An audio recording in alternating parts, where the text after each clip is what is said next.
Greetings, students. Today we are going to be estimating sine and cosine values using the unit circle. So yes, sine and cosine are simply new machines, new functions. Remember, a function is a machine that takes in one input and gives you exactly one output in return. We're going to see how sine and cosine do this in the remaining slides.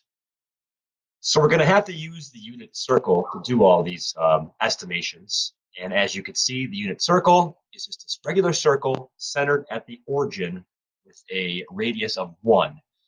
And that's why it's called the unit circle, because it has a radius of 1 unit. So we're going to think of the unit circle as a running track with a radius of 1 mile, because a mile is familiar to us. If we ran totally around the circle starting at the point 1, 0, and went counterclockwise rather, we would have ran a little more than 6 miles due to the formula of the circumference of a circle. Now, if we ran a distance of 3 miles on the unit circle starting at 1, 0, we get to this point in the second quadrant at the location of approximately negative 0.95, comma 0.15. So here's why those estimations are so interesting to us.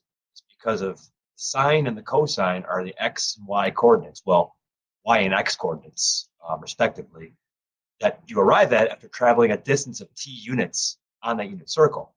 So let's check to see how close our actual results are. So as we can see from our estimation of 3 miles, that location, we would estimate the sine of 3 to be 0.15, where the actual value is 0.14, and we'd estimate the cosine of 3 miles to be negative 0.95, where the actual value is negative 0.99. So very, very close. So again, the function part of the sine and cosine functions is listed here. The input is the mileage that we travel on the unit circle, where the output is the location that you get in return. And it's the x coordinate for cosine, the y coordinate for sine. So here's some practice for everybody here. Draw individual unit circles and estimate those distances, giving you a location.